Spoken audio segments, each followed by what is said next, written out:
Just to give you an idea though, if you choose to in the future go to 30, you're looking at being, I would set the pin for about 26, 27 yards, which would put you about an inch to 3/4 of an inch low at 30, and you'll only be about an inch to an inch and a half high at 20. It's kind of the best of both worlds. Friends, welcome back to Blake Week on the ElkShape YouTube channel. Who's Blake? That's him right here. This guy who squat cleans more than I do, back squats more than I do, has bigger hands than I do. Jeez! Well, today's video, we've talked Tyler into switching setups once again. Sorry, Tyler, not sorry. We're gonna throw this on there. We're gonna break that down. But here's the deal. Wait till the very end because I want to give away all the things that we didn't use in this video. If you saw the Ultra video with me and Tyler, way back there, we have a box of goodies. And it's gonna be a reward system for all you subs. So you be sure to watch to the end. We'll tell you how to win a couple $1,000s worth of gear here from the channel as a way of saying thank you for being excited about Always Be Tinkering. Blake, Absolutely. We got the CBE site. Let's break down, then let's show them how to get it doped in. And then I'm talking build a site tape, and then we're heading to the archery range. We are gonna get you rocking and rolling with the Trek 3V Pro, all right? So you are shooting a Matthews. Yes. You're shooting a V3X, all right? So, all right, and you are going to want to use the bridge lock system. So the cool part about the Trek Pros, we have an integration bar that we can go ahead and throw on there that is aluminum instead of carbon. So it just kind of reinforces, you know, for those guys out west who want something a little bit more robust and they choose to use a Matthews platform with the bridge lock system, we've got you guys covered. So let's go ahead and we'll start there. Some unique features about the Trek 3V Pro is, unlike some of the other 3-pin models within the industry, we have micro adjustable first and third pins. Your first and third pin is a micro adjustable pin, which is a sweet feature when we're doping them in because it's going to save us a lot of time, but also create a lot of consistency. So you have direct mount option, dovetail, and then obviously the bridge lock. Correct. Okay. We also offer a Picatinny mount. I knew you would say that. Yeah, it's there, man. And you guys can get the same sight with horizontal pins as well. Correct. So you also have the standard Trek and then the Trek Pro. The standard Trek is a direct mount with 3 horizontal pins. The Trek Pro 3V is the vertical pins, and then the Trek Pro is going to be a dovetail mount that can accept the bridge lock as well as the Hoyt Picatinny mount with the 3 horizontal pins as well. Got it. And then what about pin sizes? Pin size offer in 0.0 and 0.19. Okay. So when installing the bridge lock mount, it does come with an extra screw that is significantly longer than the one it comes with, and a nice. Goes nut on the back there. side. It's cut out. Yep. So that slides right in. We put a little bit of Loctite on there, and here we go. To interchange his O-ring, I'm just going to pop that out. Oh, snap. Yep, super easy. I'm going to take the yellow one. I'm going to snap it back in. And now we're ready to roll. If he chose to down the line, maybe for TAC or a 3D shoot that he wants to shoot here locally, we can always throw in a lens. For cheating. I love it. I love that. So it does have a lens option. That's cool. This thing's a hammer, man. All right, there we go. Yeah, let's throw it on the vise. Let's level out your first, second, and third axis. So that's level, so I can adjust your first just a touch. T-handle would probably be easier for me to reach. What size do you need? The size that fits that screw. All right, man, so we got everything level. We got a level on the string. We're level vertical, horizontal. We've got our hand ski level here. Looks like we're a little off on our first axis on the sight, so I'm going to go ahead and break this loose.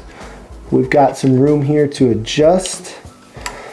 Let's go ahead and put that in the middle.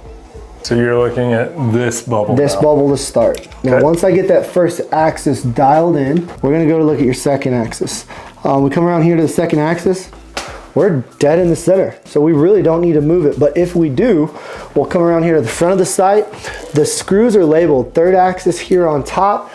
We come down here for our second axis as well. You can see it's engraved down there on the third axis is down here on the bottom.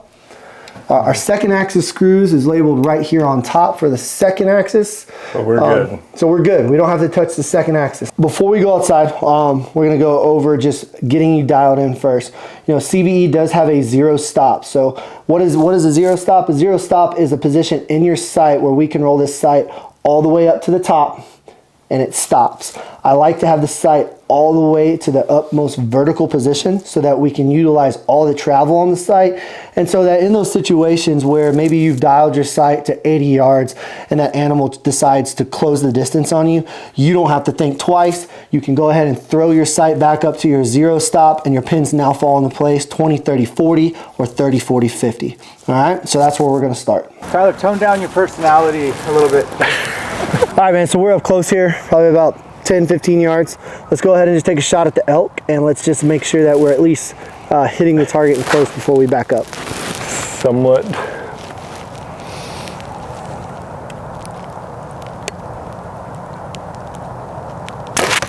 Okay, so we're a little low.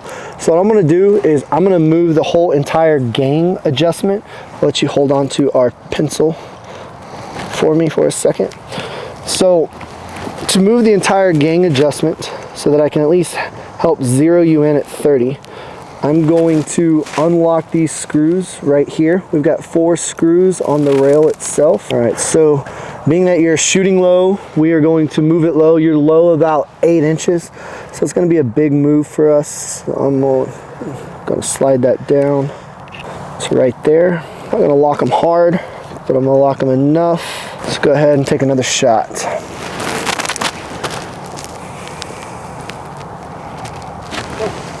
Get it. It's coming down hard. Nah. This is light. Oh, is it? Yeah.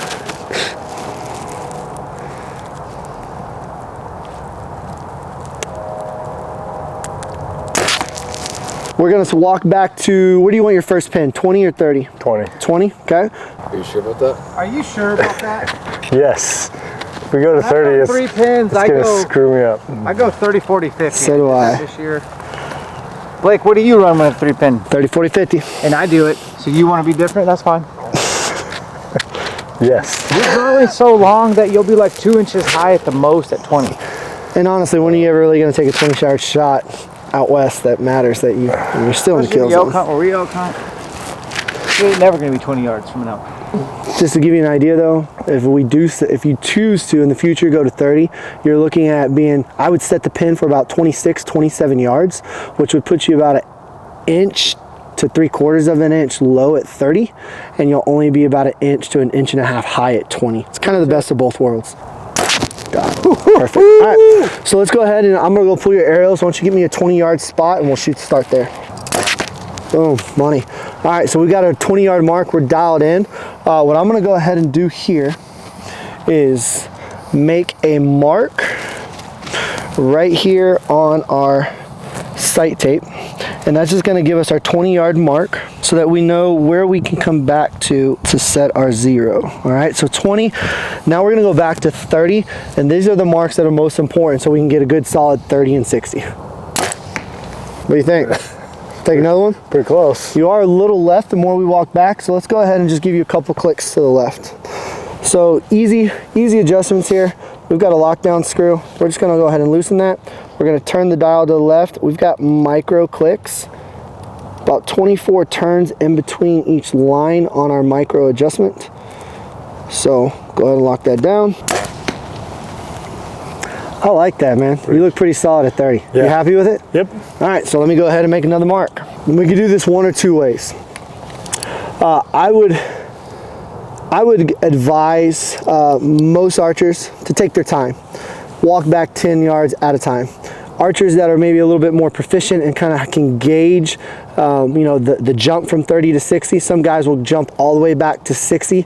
That's a big jump. I think we should have maybe at least just go back to 50 before we go straight back to 60, just to make sure we're on target. And we're gonna walk that sight down as we go. Does that work for you? Yep. All right, let's go ahead and do it. I'm gonna say that would probably be about 40. I'm gonna say that would probably be about 50. So we're just taking a guess, making sure you're on target. Yep, low, way low. Luna, come. Luna, come on. Go. Go. Come on, Luna.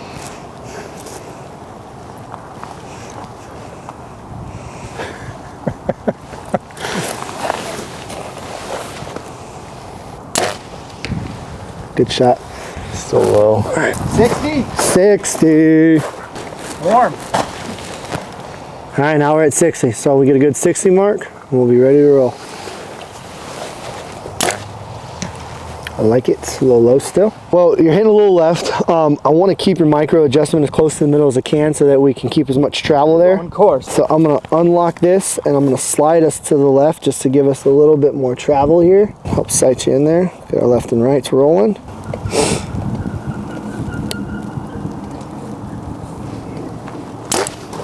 Dot. Love it. Got a great group at 60. We're going to go inside now. I'm going to put another mark on that 60-yard mark for you. And then from there, we are going to be able to dial in your sight tape. All right? All right, so we just figured out with our sight indicator gauge that you fell into an H. So what I want to do just to make sure to see if these match up is I'm going to check, do these gaps coincide? So our 20 to 60, looks like we're a little off here. So I actually want to try a shorter tape. So let's go over to a G and I flip it over to G. And when our 20 matches 20, that 60 looks a lot closer. We may need to go one tape shorter, but I think this is where we start from now. I think this is a good place. All right. So we had that the sight tape for G. We're going to go with. We're going to run it in the same holes here, all the way down to the bottom. Usually I date a sight tape for quite a while before I, Got to give it a try. Yeah, date it for a while and have some consistency, some no-win days, especially days where you're shooting good. Y'all know what I'm talking about. Every once in a while you got the day where you're just shooting good. That's when you really want to inspect all the little ticks and just take your time with a sight tape, man. Nothing's worse than having a sight tape that actually isn't right. You're gonna want to quit archery. No, absolutely. What I'm gonna do now is I'm gonna take that sight, I'm gonna dial it all the way back up to our 0 stop, because at the 0 stop is where we know that you were dialed in with your top pin being at 20. We shot 20, we shot 30 and 60. We got that gap between 30 and 60 to give us the correct gap so that we could dope in your tape. Now we're gonna go ahead and take your indicator pin. Remember, I removed all those set screws in here so that we can have enough room to dial in that 20-yard mark. It looks like that hole is going to work. So we now know that your first indicator is at 20. We're doped in up here on our 0 stop all the way to the top. We'll get you sighted in 20, 30, 40. Once we get that 40 pin dialed in, all we got to do is then put our second indicator right here at 40. So we know your top pin is at 20. Your second pin is, or third pin is at 40.